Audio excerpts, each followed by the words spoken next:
After 15 years of working with third to fourth generation ethnic wealthy migrants, these are the 5 things they secretly teach their kids that they gatekeep from poor folks like you. Secret number 1 they teach their kids is that they get them to work young. And not because they want to exploit child labor because they're from some Malacca country and they brought that to Australia. No, it's because they want to teach them this thing. And that is this. If you can't read it, it's actually Chinese. It means in Cantonese, 人性. Or in Mandarin, 人性.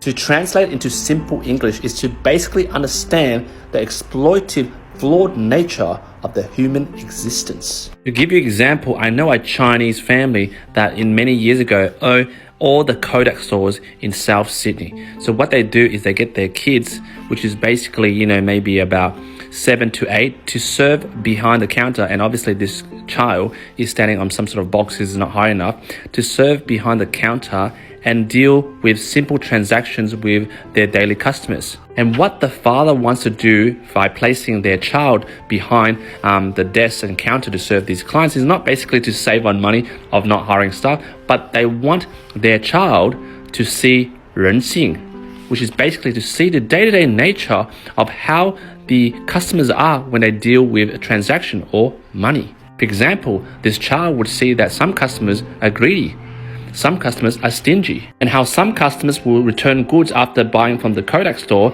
and shows the human element of deceit by lying. And lastly, how some customers can be manipulated by salespeople on the floor, which the father wants the child to see, how manipulation of emotion can cause another human to buy more products, which then shows them about 人性.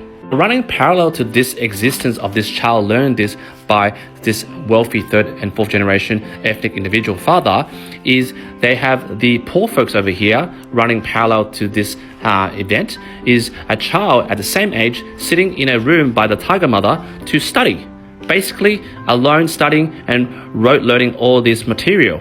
But in truth, this person will never learn about 人性. The second secret that wealthy families will teach their kids that poor families won't teach their kids is that wealthy families encourage their kids to spend money.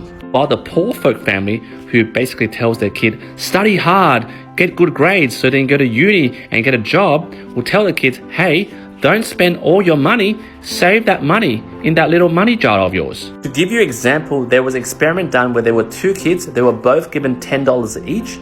One was from a wealthy family and one was from a poor folk family, like that kid that is in that study room. And both these kids were given instructions to go to, for example, a shopping center like Westfield and to any toy store and spend that $10. Now the poor kid from the poor kid family basically came back to the person that was running the experiment and go, hey, I've only spent $8. I've got $2 left. And they asked him why, because they're saying, hey, I just didn't want to waste all that money. I just want to spend within the $10. Whilst the second kid went into a toy store and saw a toy that was 10x the amount, maybe $100, and because he couldn't buy it and the person wouldn't sell it to him, he started to whine, chuck a fit, and chuck a big ass tantrum. And then at that moment, a gentleman walked past and saw this kid crying and was so annoyed of him crying. He just said, hey mate, if you just could shut the F up, I'll buy the toy for you. And he did buy this kid the toy. Now, after hearing from this experiment, you might think, hey, this kid from the wealthy family who knows about 人性 and all this stuff is a bloody spoiled brat. While this poor child from this poor family is taught to be respectful, humble, and operate within the confines of the rules. But guys, I want you to think, out of this event, these 2 children, who gained the most? Who learned that it was a means to the end? To obtain what you want, you need to fight for what you want. Because with proper guidance from the wealthy ethnic father, from learning 人性 from working at a young age, and also having the tenacity to cry at the store and not giving what everyone thinks to get what you want, would be the winner in life in terms of business, relationship, and anything that this person wants. While this person, stuck in the confines of study to get good grades so mum can give you a pat on the back and give you a nice hot porridge to eat, wouldn't squeak a peak just to get what they want and operate within the confines of $10. Basically, you'll end up the loser in life. That leads to the third secret the rich teach their kids that the poor won't. And that is the poor family will always ask their kids to gain permission before they do anything, whilst the rich tell their kids, don't give a F middle finger to the rule because you don't give a crap what anyone says about you. The rich family knows that education comes from 50% of the school and 50% from street study, which means the kid over here has to be book smart and also street smart, 50-50. Whilst the poor family, 100% is focused on book smart, which basically gets them stuck in the schooling system. And in the schooling system, it's about student and teacher. Whatever the student wants, you need permission from the teacher, which is basically permission-based. And that leads to the fourth rule. Rich people teach their kids that rules are actually meant to be broken, while the poor folks will teach the kids to stick to the rules and don't get in trouble because you're a bad boy. And at the end of the day, it's the poor folk family child who basically is set in this schooling system of permission-based learning will be the one sticking to the rules set out by the child who has learned all these secrets, who creates the rules, which this mofo will fall under.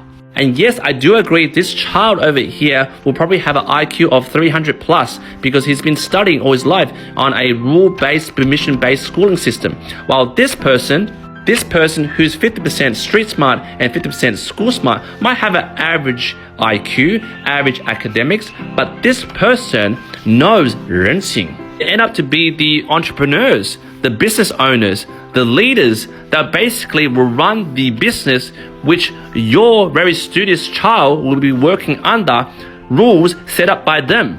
And their business taught by their father in terms of how to run a business will be maybe earning maybe $1 million a year. And this person will be paying your child maybe 10% of that, which is $100K a year. Which leads to secret number 5, money. These guys who are taught by their ethnic father, third or fourth generation, ethnic wealthy families, to fall in love with money. Whilst your poor child, you taught them that money is no good. Money, the only thing out of money is evil. No, don't touch money, touch books. When these kids grow up, which they do, they're speaking to a mortgage broker like myself to get more money, to invest in more things, to grow more wealth. Whilst these poor folks who probably have 100K, their parents go, why are you getting a mortgage? Why are you getting into debt? Why are you getting this and that? Because you shouldn't do that. It's risky. Don't get into debt. Just sit there and work your 100K and then retire. And if you stayed thus far to this very long video, congrats. I believe you're a parent who want to pass on to your future generation these 5 secrets. Jump in the comments and let me know what you think.